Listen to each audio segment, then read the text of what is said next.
Well, Wednesday nights in a Sunday through Friday meeting is kind of the middle of the road, I guess. It's kind of more toward the end than the beginning, but we're all getting a little weary, right? You don't have to answer that. I'll just answer for you. I'm not getting weary. I don't even work during the day. I just lay around like I told you yesterday and eat and go a few places, but I'm doing pretty well, and I really appreciate it. All of you have been so kind to me. You have provided wonderful weather. This is Chamber of Commerce stuff if I've ever seen it. And if it stayed like this all the time in Florida, I might want to come back and stay a while. That's really nice. Where was this when I lived here all those years?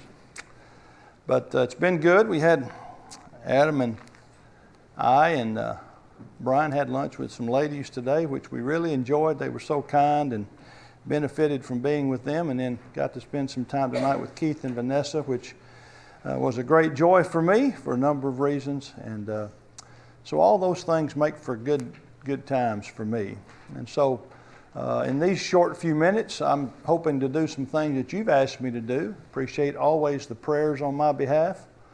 And I'm sure you pray for every speaker and teacher and others who come to try to help, and we always appreciate that. I want you to know I kind of listen for that. That's not to put any pressure on the rest of you through Thursday and Friday, but I appreciate being prayed for because I do need help, and I'm grateful that you think about that. So we're going to talk tonight, as has been mentioned, about like He's coming tomorrow, and that's continuing in our series. And I want you to be turning to Luke the 10th chapter. We're going to begin there in just a few minutes. Luke 10, as we think about some things that relate to this idea. Luke 10 is it's really the idea of how we understand the Bible. We sometimes use terms like hermeneutic. I can't even spell that, but I think I know what it means. It's the idea of interpreting and how we interpret the Bible. And I think that's a real important subject.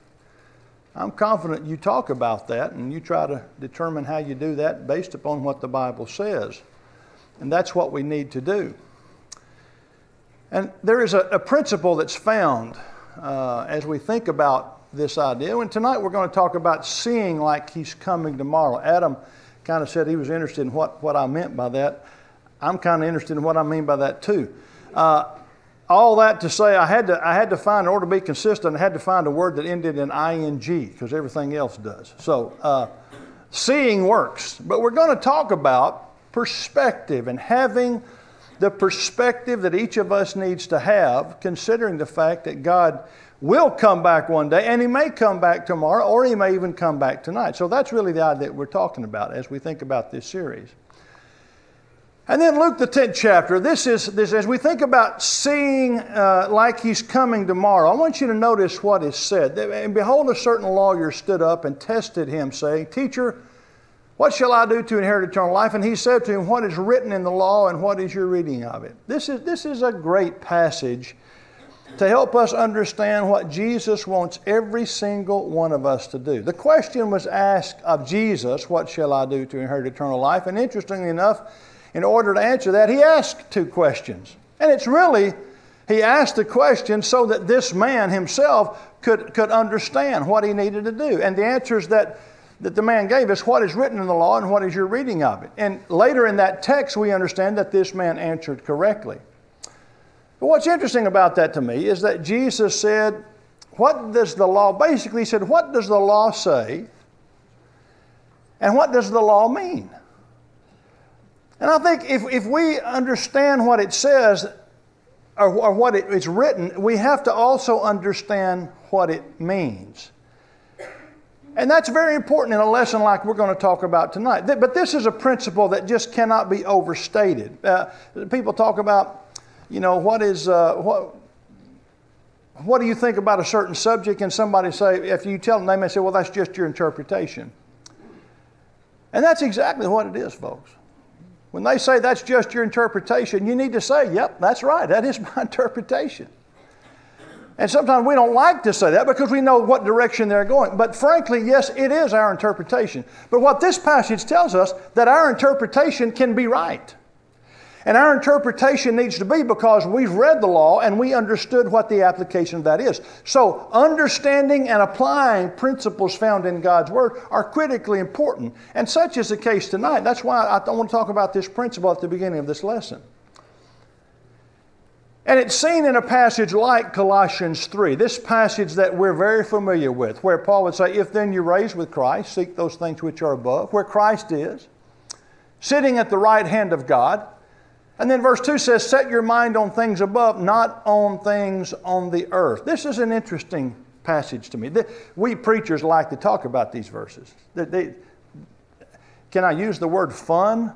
That's probably not the word to use. But I like to talk about things that I like to talk about from God's Word. And this is one of those passages because you can go all sorts of directions with this thing. And I don't mean by that there's all sorts of applications, but this is a principle stated by Paul where he would say, you have to set your mind on things above. Now, may I just ask you what that means? You see, you got to make some application. Now, that's the principle. And the principle is that because Jesus is seated at the Father's right hand, and basically everything, the imagery is that He is above, okay? And so we think because He's above and because He's now seated and because He rules, all those words mean that He's reigning, and the fact that He's reigning means that He is my King and I need to set my mind on what my King wants. All that I think is in that passage, plus a lot of other things. But that point is that I've got to somehow interpret what that means. So that's what principles like that, I think, why they're sometimes hard for us. And like we've said before, sometimes, to be honest with ourselves, some applications of that are pretty easy, but yet some of them are pretty difficult. And so I want us to look tonight at maybe just a few things that help us as we think about the perspective that we have as we try to interpret Scripture, as we look at things and say, how should I apply that to our lives? Our reading of biblical stories should teach us some things that are important. I wanted to just talk about one. This is the story. You're familiar with 1 Samuel 17, the story of David and Goliath. Everybody in this auditorium could probably tell us that story. Some phase of it, okay? We're familiar with this giant, the Philistine giant who came out and who challenged Israel, and he did that for at least 40 days, and he did it twice a day. So at least 80 times he came out and challenged Israel, and yet the challenge went unmet.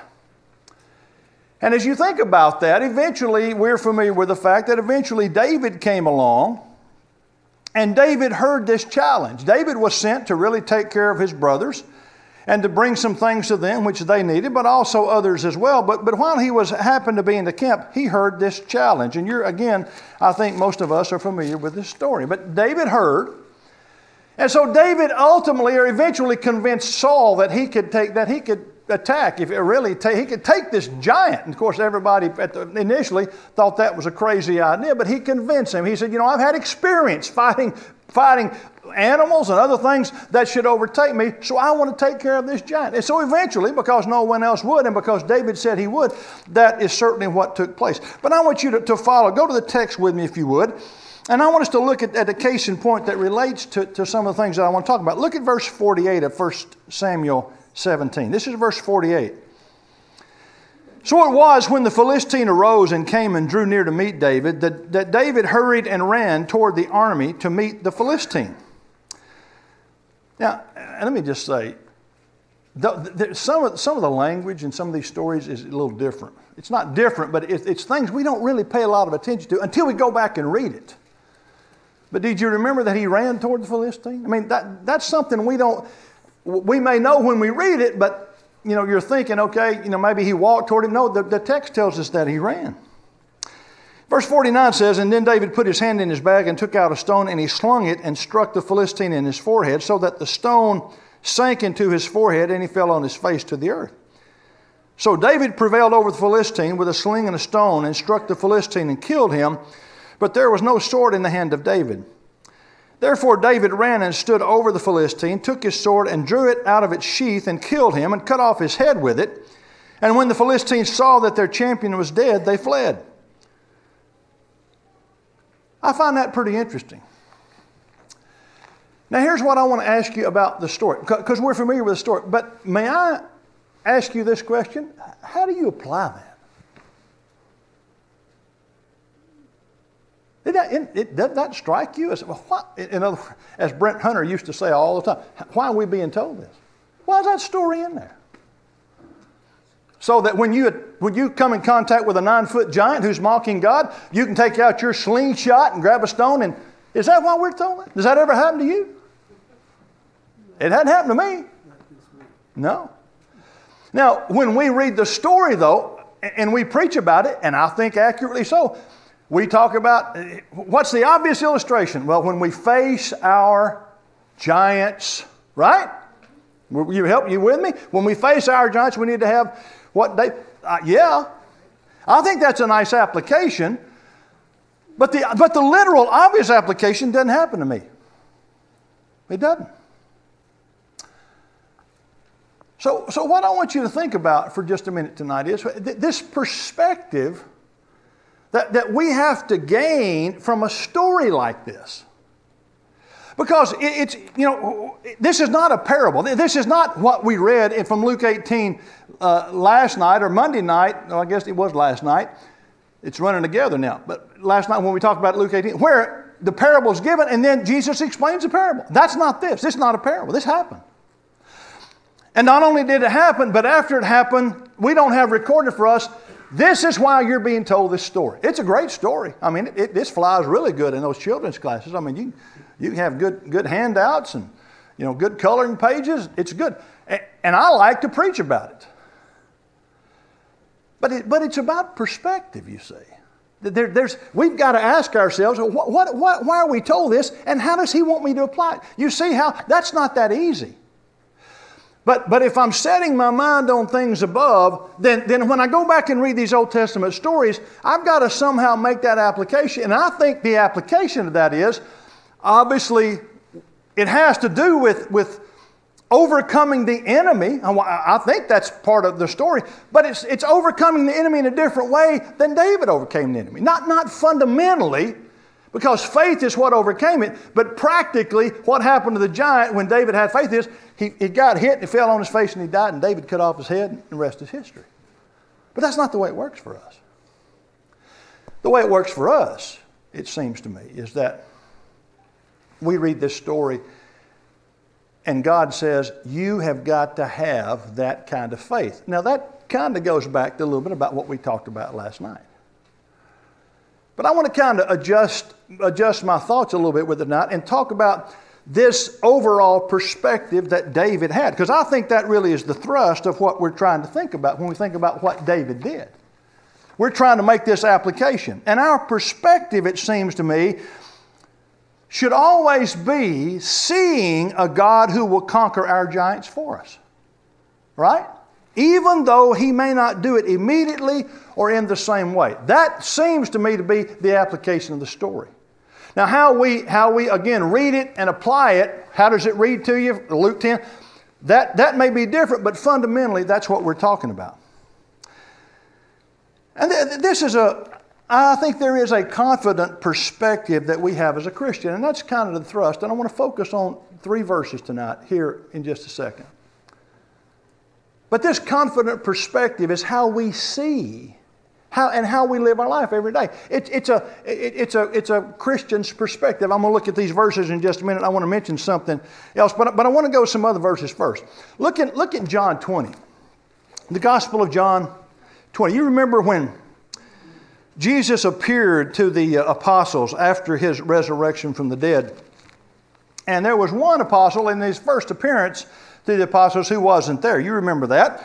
And verse 24 then tells us, of John 20, it tells us when Thomas came to Jesus. Verse 24 says, now Thomas called the twin, one of the 12 was not with them when Jesus came. The other disciples therefore said to him, we have seen the Lord. So he said to them, unless I see his hands, the print of the nails, and put my finger into the print of his nails, and put my hand into his side, I will not believe.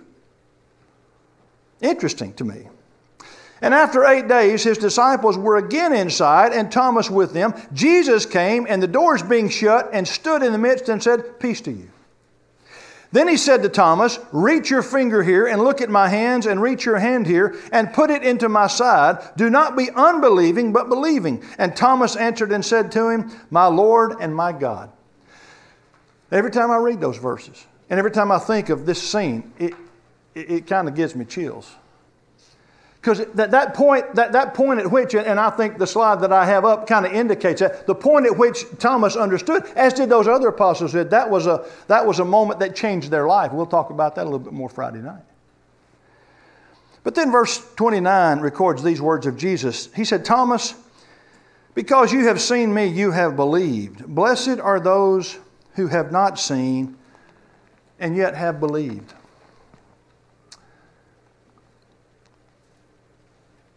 I don't want to say, I always have trouble stating this point, because I'm not thoroughly convinced I'm right about saying it. And you're probably sitting there going, then why in the world are you getting ready to say it? I say it because I think at some point I'm going to say it the way I want to say it, so I'm just going to say it. They saw Jesus. I've never seen Jesus. I've never seen him on earth. I wasn't there when he was crucified. I never saw him after he was resurrected. But I believe that he was resurrected. And we'll talk a little more about that Friday night, as I said, and why that's important to us. But the point of that is that Jesus said, blessed are those who have not seen and yet have believed. Some of this is faith. Probably most of it. But some of it is a perspective. After that faith is established, some of it is a perspective about how I just view certain things. And it's the perspective that a Christian has to have every day until the Lord's going to come back. And it allows us, this perspective allows us to live and to enjoy life and be confident about the faith that we have. And I think the fact that he said, Thomas, you believe because you've seen. You felt it. You see the fact that I'm alive. And others, Paul would indicate in 1 Corinthians 15 that others would see that as well. But you and I haven't seen that. And so I think it takes great faith to believe that Jesus is the Christ. And there's some people who, and I've had some conversations with some folks today and even earlier in the week, some people just won't believe evidence and that's overwhelming. They're not going to believe it because they just don't simply believe in the supernatural. They just can't even fathom the fact that it could exist. Forget the evidence. I'm not even going to take the time to look at the evidence because I don't believe it could happen. And so it shouldn't surprise us that some are unwilling. But again, Jesus himself said, blessed are those who have not seen and yet have believed. He didn't mean they just believe because they want to. He meant the evidence is there.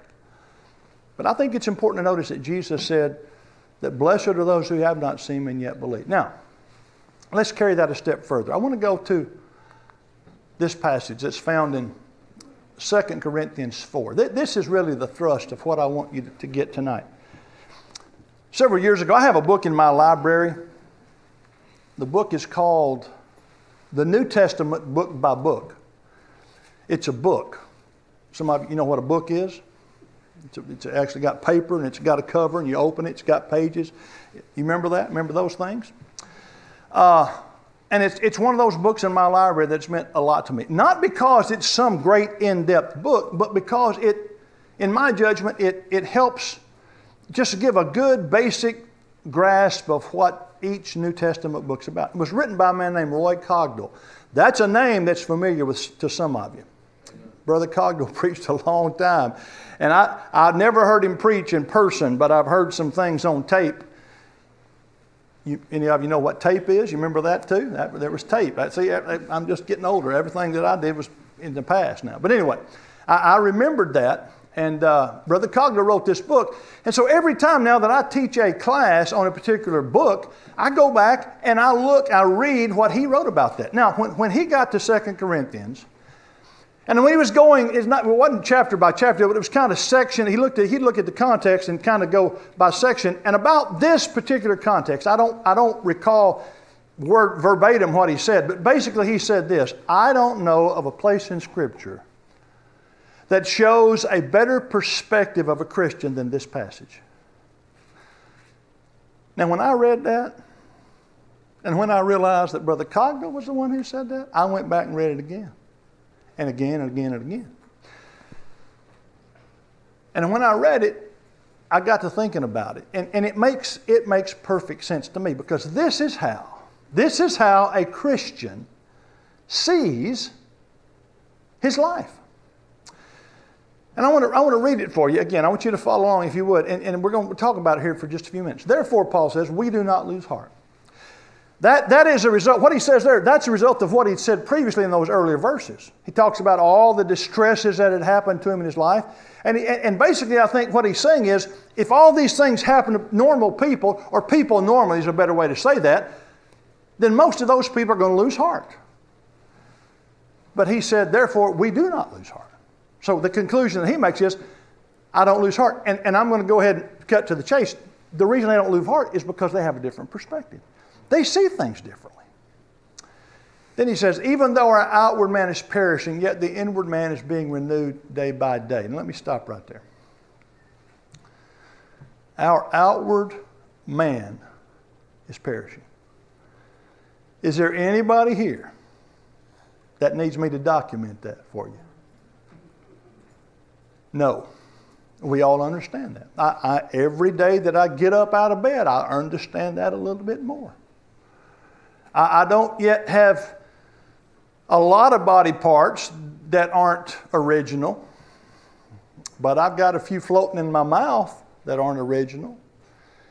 And I've got a couple of knees that the doctors say that's what the good Lord gave you.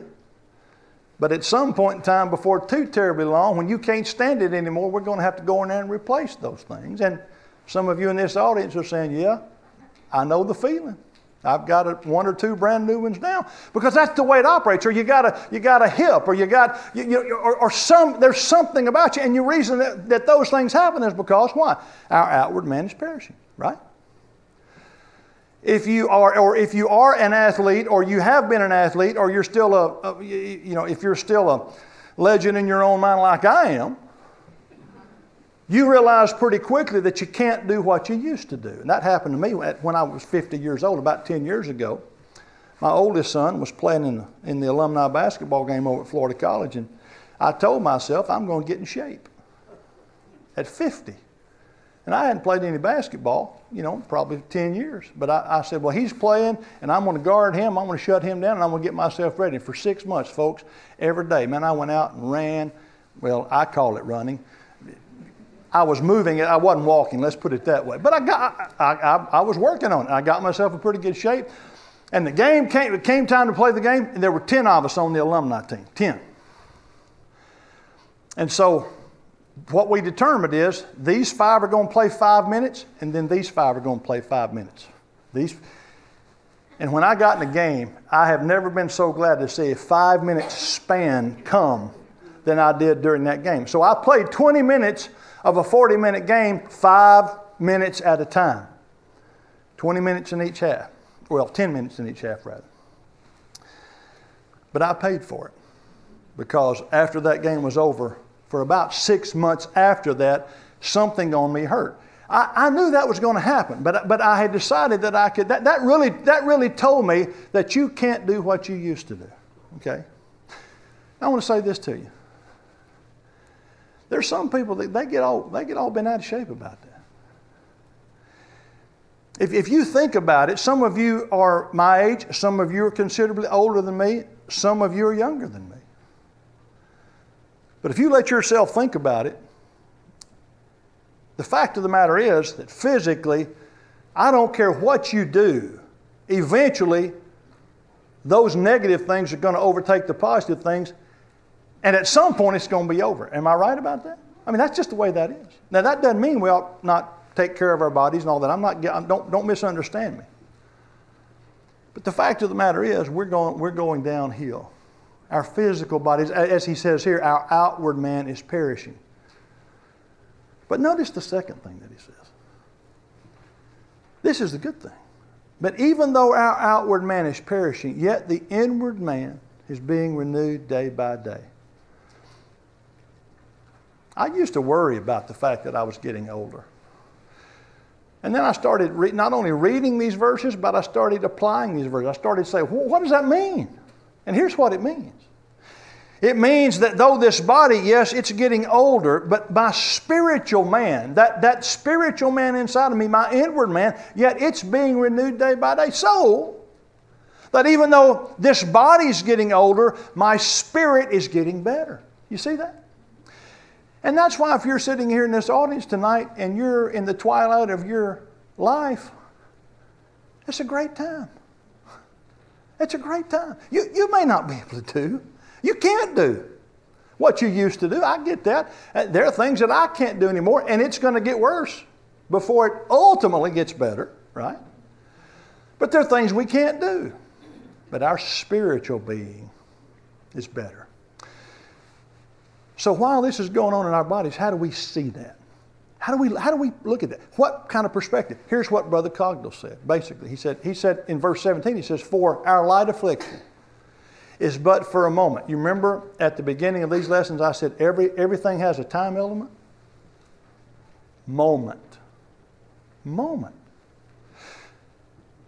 Now, if I said to you, I need a moment, would you think I was going to leave and come back tomorrow? If I said I'm going to give you, I need a moment? No. I don't know why I would tell you that right now. But if I said I need a moment, you would expect me to leave, but you'd expect me to come back in pretty quick, right? Pretty quickly. A moment. For our light affliction is but for a moment. Let's vote on that. A moment? Your light affliction? Those of you who have affliction, let me restate that. Those of us who have affliction, it's like it's a moment. Well, what does he say? He says it is, and it's working for us a far more exceeding and eternal weight of glory. See, that's what makes it good. It's not good that we have these maladies, and it's not good that these things are factors that our physical body is decaying. That's not necessarily good, but what it means is that our spiritual being can be renewed day by day. And whatever's going on with us, prospectively, if I can use that term, is light affliction. And I will tell you, as I said to you several years ago when I read this, I have really appreciated these words. Not just because Brother Cogdell said them, but because Paul said them and because Paul lived them. He said, this is what's happening to me, and this is the perspective that ought to happen to all who are disciples of Jesus Christ. And then the last verse says this. This is kind of sums it up. He said, "While we do not look at the things which are seen, but at the things which are not seen. For the things which are seen are temporary, but the things which are not seen are eternal." Now, I want to tell you something. That doesn't make any sense to any non-religious person. And it doesn't make a lot of sense sometimes to people who are religious. It doesn't make some sense sometimes to people who are Christians. Because what Paul says is you need to look at things that you can't see. Isn't that what that says?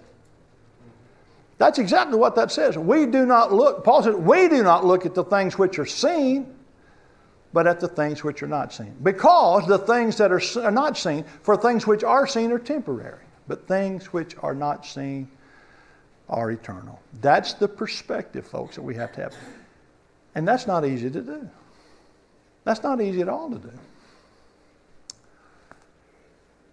So, what is it about this perspective that ought to help us? It's that we look forward. Remember what he said, these light afflictions that really are light and that are momentary, they're working for us a what? A far more exceeding and eternal weight of glory. Now, if you don't have that perspective, though, that makes no sense to you, right? So what we have to do as Christians is we have to have that perspective about those things that happen to us in our physical lives. And if we do that, these eternal things then begin to take shape in our lives, and our spiritual well-being begins to get better. Isn't that a great blessing? Amen. Because if I wanted to, and if I didn't have this perspective, then what's happening to me physically, folks, would really get me down. It'd be discouraging. It'd be flat out depressing. And I know some Christians that are down because of their physical problems, and I understand that to a degree. I mean, just the fact that we get older and we get to where we can't do certain things, that's discouraging. I understand the discouragement, but I don't understand the decay where it takes a person. Because if a person understands this perspective, it ought to change how they view even things that happen to them as they get older. And then you think about what the wise man said. We talked about it in these 10 Commandments for young people. Remember Ecclesiastes 11? He told those young people, he said, you need to understand that you can do some things while you're young. But he said, remember what? God's going to hold you accountable even when you're young. So understanding these things, even when you're young, even though it may be harder because you're in theory, your life is ahead of you, even understanding these things then, when you're younger, is going to work to your advantage. See, part of why I preach is because I can tell people about that. It's not all gloom and doom. Matter of fact, it's not any gloom and doom. Even the gloom and doom is light, and it's momentary, and it's working for something that's so much better. You can't even compare it. So that's the message that I have for you tonight. That's why I would tell you, whatever's going on in your life, if you'll have a perspective that sees, and that sees God's perspective. You're looking, as he said, if you're setting your mind on things above, where Christ is seated at the right hand of God, that perspective and applying that kind of language in your life, that's what's going to take you where you need to go. And that's what's going to save you eternally. I know it's a hard thing to do, but it's something we must do. I hope you'll appreciate that. And I know you've read those verses and understood those verses, but think about them again and put them to practice in your life. That's my message for tonight. If you have a spiritual need tonight that we can help you with, I would love to see you come forward. Again, not because I can help you, but because God can help you, and we can certainly point you in that direction. So if that's a need that you have tonight, come as we stand and as we sing.